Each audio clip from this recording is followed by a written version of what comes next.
వస్తాయి. అక్కినేని అఖిల్ ఒక యుద్ధమే చేస్తున్నాడు మొత్తానికి టాలీవుడ్ మీద, అలాగే పాపం సినిమా అభిమానుల మీద. ఎందుకంటే ఒక హిట్ కోసం లేటెస్ట్గా వచ్చినటువంటి లెనిన్తో ఏమన్నా హిట్ కొట్టే అవకాశం ఉందా? అందులో అంటే ఉన్న ప్రొడ్యూసర్స్ కూడా సితారా వాళ్ళు అనుకుంటా.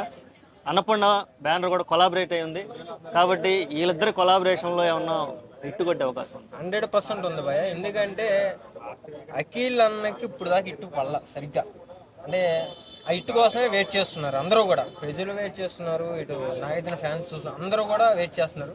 ఈ సినిమా అయితే 100% హిట్ అయింది. ఎందుకంటే ఆ కటౌట్ చూపించే విధానం, లాగే విధానం ఏదో భయంకరంగా ప్లాన్ చేశాడు అన్నదైతే అర్థమవుతుంది ఆ సినిమాలో. అది ఇన్స్ వల్ల. ఓకే, ఈ సినిమాలో ఇంకా కాస్టింగ్ ఎవరు ఉండే అవకాశం ఉంది? నాగార్జున గారు కూడా ఒక రోల్ చేసే అవకాశం ఉందని ఒక వార్త వస్తుంది, దాని మీద నీ అభిప్రాయం? I don't know bro. ఎందుకంటే తెలియదు నాకు, నేను వినలేదు కూడా. సో తెలియని విషయం చెప్తాం కరెక్ట్ కాదు అది. ఓకే, అక్కినేని అఖిల్ మామూలుగా ఈ మధ్యగానే చూసుకుంటే స్టోరీ సెలక్షన్ బాగా లేదనుకుంటున్నారు. ఈ టీజర్ చూశాక ఓకే పర్ఫెక్ట్ స్టోరీ సెలెక్ట్ చేసుకున్నాడని నీకు ఏమైనా అనిపించిందా? అంటే ఆయనకి తగ్గ స్టోరీ అయితే ఇప్పుడు పడింది లైఫ్లో అని అయితే నాకు అనిపించింది. ఇదైతే ఆల్మోస్ట్ ఇండస్ట్రీ షేక్ అయ్యిద్ది అనిపిస్తుంది నాకు ఈ సినిమాతో. ఆ టీజర్ చూశాక ఆ బాడీ బిల్డింగ్ కానీ, ఆ వరల్డ్ కానీ, సినిమా వరల్డ్ కానీ అవన్నీ చూశాక ఏమనిపించింది? అది నడుచుకుంటూ వచ్చి ఆ రెండు లాక్కుంటూ వచ్చి ఆ గన్ను పెట్టి, సో చాలా డిఫరెంట్గా అనిపించింది.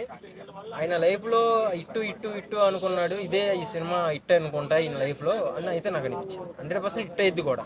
ఓకే, ఈ సినిమా హిట్ తర్వాత పెళ్లి చేసుకునే అవకాశం ఉందా, లేదంటే పెళ్లి చేసుకొని హిట్ అయ్యాకే పెళ్లి చేసుకుంటాడు అనుకుంటున్నా. ఎందుకంటే 100% హిట్ అయితే పెళ్లి చేసుకుంటాడు, అది షూర్. అది రీసెంట్గా వాళ్ళ పెళ్లికి సంబంధించి, అంటే వాళ్ళ వాళ్ళ ఇద్దరు కప్పులకు సంబంధించి విజువల్ చూసే ఉంటావు అక్కడ ఇక్కడ, ఎలా అనిపించింది? వాళ్ళ పేరు ఎలా అనిపించింది? చాలా బాగుంది, జోడీ కూడా చాలా బాగుంది.